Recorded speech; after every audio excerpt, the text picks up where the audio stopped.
Everyone, Nikisa Badarian and Jake Paul. Let's go, Thank Jake. you, everybody, for being here.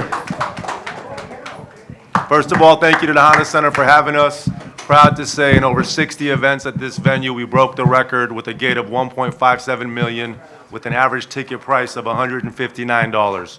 So in this environment, to be able to achieve that for Jake Paul, once again, defying the odds.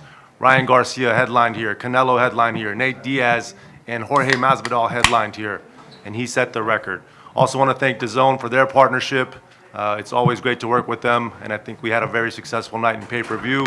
In terms of Jake's commercial pay-per-view track record, this event was only behind Jake Paul versus Nate Diaz. So once again, an amazing performance, and now showing he's doing it against the boxers. Before I hand it over to Jake, I just want to say one thing.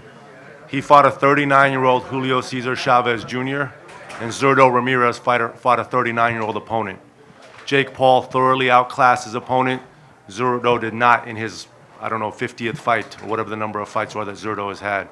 So before people online start to criticize that Jake isn't ready to be champion, they should look at exactly who was his co-main, the person he was fighting, the experience that Zurdo has, and what Jake Paul showed tonight. Thank you. That was a very kind intro. We love you, Nikisa. Questions, please. Yep. Go ahead. Marcus Hayes will fight out TV. Nikisa, with everything that you just said, let's get to business. What does a fight with Jake Paul and Zurdo Ramirez look like with the caliber and the acumen that Zurdo already has shown? I think the biggest issue with that fight, to be honest with you, is that Zurdo didn't show himself to be at all a promoter in this process, right? When you look at this fight week, we said to Golden Boy multiple times, why aren't we seeing more out of Zurdo? Why isn't he more engaged with the fans? And that, to me, is a big part of making that massive championship moment for Jake. He ultimately has to make the decision, but someone like Badu Jack is also someone that we want to have a conversation with, because both of these guys, I don't think, are great promoters, so we're going to make the right choice. Jake? Yeah, we still want to get it done, though. I'm used to these guys not being good promoters, but at the end of the day, I'm going to fight all of these guys. I feel like tonight was just the first day of my boxing career, and I just got warmed up, and now this is the chapter 2 moving forward. And lastly, what was it like having an audience with such a string tonight? I don't know if you noticed. Every move, every ebb, every flow, there were so many ups and downs and pops during this fight. Were you able to enjoy and experience any of that while you were in the ring tonight? Yeah, no, I felt the crowd's energy, even though they were against me. I love it. I feed off of that. And I think it's funny when I'm landing, however many punches I land, 250 or 200, and he landed whatever, like 100, but they just scream every single time he lands a punch.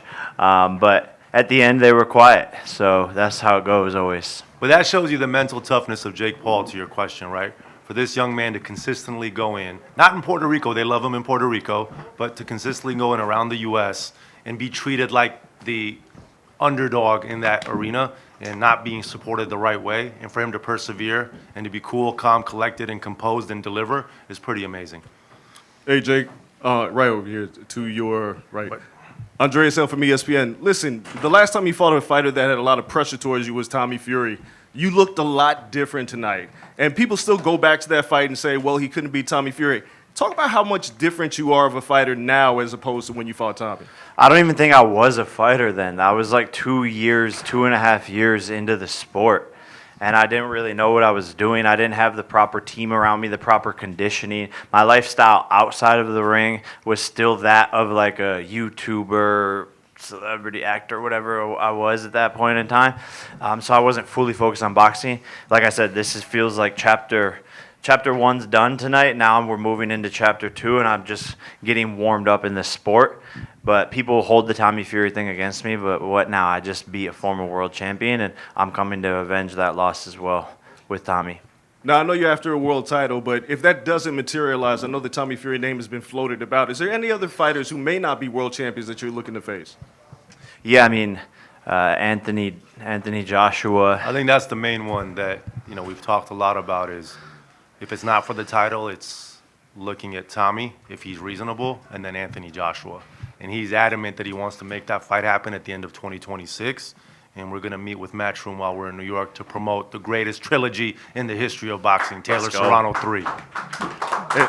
Last question, Nikisa. This one's for you because I was going to bring up the Joshua thing.